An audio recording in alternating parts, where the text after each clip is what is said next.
নমস্কার বন্ধুরা, সুপর্ণা রান্নাঘরে সবাইকে স্বাগত।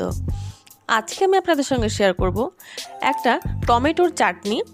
যদি রুটির সঙ্গে কখনো সবজি খেতে ভালো না লাগে তখন কিন্তু এই রকমভাবে টমেটোর চাটনি বানিয়ে ফেলতে পারেন।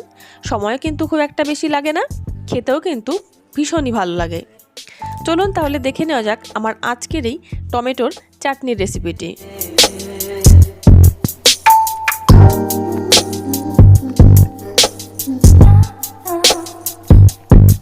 আমি 3টে মাঝারি সাইজের টমেটো নিয়েছি, 2টো মাঝারি সাইজের পেঁয়াজ, ছোট ছোট 2টো রসুন নিয়েছি, আর ঝালটা নিজের পছন্দ মতন আমি এখানে প্রায় 6টা কাঁচা লঙ্কা নিয়েছি।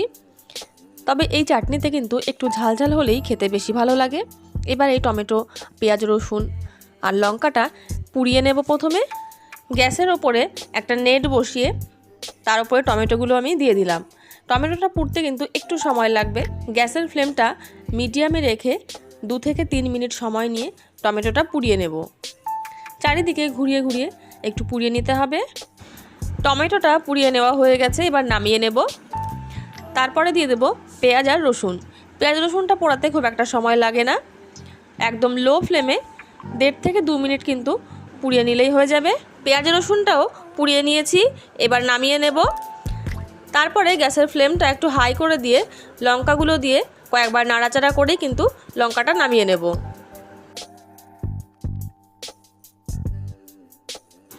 এবার একটা ছোট্ট বাটিতে করে আমি সামান্য একটু জল নিয়ে নিয়েছি, যাতে এর মধ্যে আমি হাতটা ডুবিয়ে টমেটো, পেঁয়াজ, রসুনের খোসাগুলো ছাড়িয়ে নিতে পারি। কারণ খোসাগুলো ছাড়িয়ে নেওয়ার সময় হাতে ভীষণভাবে লেগে যায়, আর সেই পোড়া খোসাগুলো কিন্তু টমেটোর সঙ্গে একদম মিশে যায়। তার জন্য আমি একটু জল নিয়ে নিয়েছি। বারে বারে জলটার মধ্যে হাত দিলে টমেটোর খোসাগুলো আর হাতে লেগে থাকবে না। আমি সব টমেটোগুলোর খোসাটা ছাড়িয়ে নিয়েছি। এবার এই টমেটোটাকে ভালো করে একটু মিহি করে কেটে নেব।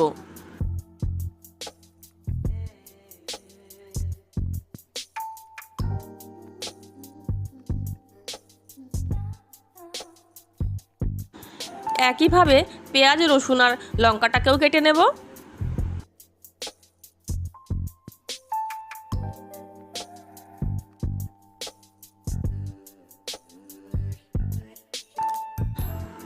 এবার আমি সব কিছু একটা প্লেটের মধ্যে নামিয়ে নিয়েছি।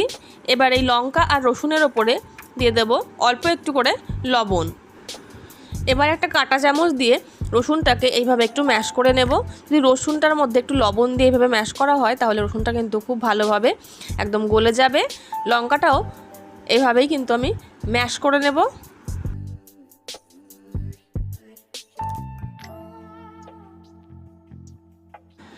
এবার হাত দিয়ে সব কিছু খুব ভালো করে মেখে নেব।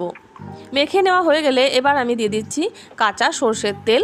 তেল দিয়েও আবার একবার ভালো করে মাখিয়ে নেব। আমার আজকের এই পোড়া টমেটোর চাটনি কিন্তু একদম রেডি। আপনাদের এই রেসিপিটি কেমন লাগলো তা কিন্তু আমাকে কমেন্টে জানাতে ভুলবেন না। ভালো লাগলে ভিডিওটিকে লাইক এবং আমার চ্যানেলে নতুন বন্ধু হয়ে থাকলে চ্যানেলটিকে সাবস্ক্রাইব করে আমার পাশে থাকার জন্য অনুরোধ রইল। চলে আসবো অন্য কোনো নতুন রেসিপি নিয়ে আপনাদের সামনে। ততক্ষণের জন্য নমস্কার। সবাই ভালো থাকবেন, সুস্থ থাকবেন।